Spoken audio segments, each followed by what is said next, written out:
Help me welcome, make as much noise, give as much love as possible to our first poet of the afternoon, Edsel.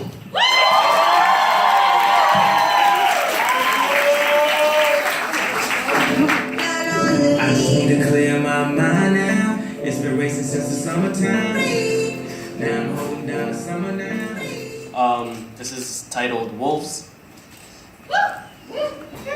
I see through the eyes of man, and how we've been conditioned to see bodies as meat for consumption. I've seen boys' eyes parade behind a woman's flesh, and I've seen boys' whistles and malicious grins as shots aimed at her skin, but only proved to shatter her comfort.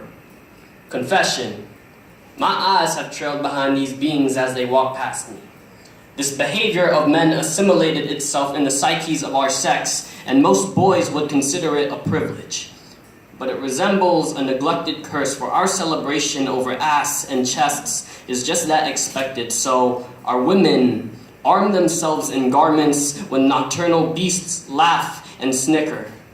We advise them that at night, roads are deemed no woman's land, a jungle for the wilds, and in them, wolves will tread in hopes of hunting their prey. And when our girls are surrounded, when their armors are shed by bladed jaws, strong limbs, and savagery, our last token to them drops. Yell, call for help, cry, cry, cry, but when the daughters do, we repurpose their cries into an anthology of stories titled The Girls Who Cried Wolf.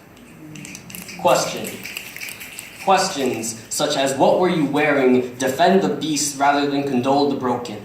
When we finish stomaching these questions, we vomit apologies to cover our tracks without realizing we reinforce trauma. We brutalized sacristy even after it had been stolen. We allowed ourselves to be bitten by the wolf and do his bidding. In every aspect, brothers, you and me have inhabited the idea that our actions against women are considered protocol and behavior. By the time we want to save ourselves, by the time we want to save them from ourselves, the pack has already eaten her alive. When I'm with my sister or friend or my love, my body elasticizes to protect them. I position myself in angles that will hinder vision, ruining any parade. I stare with menace at every passing wolf to avert their attention away from their dinner. I become a dragon that will devour with fire any wolf that tries to howl at any love of mine. Like Tupac said, I think it's time to kill for our women, time to heal our women, be real to our women. And I use the word our not in terms of possession, but of creation. So dear boy, man, and father, protect the women in your life. Not because they need it, but because for 9 months they protected us in their wombs, sacrificed their body and life only to continue to live in the so-called man's world. I've seen through the eyes of man. So let us change how a woman should be allowed to live. Let us forget boys will be boys. Let us change the definition of how to be a man.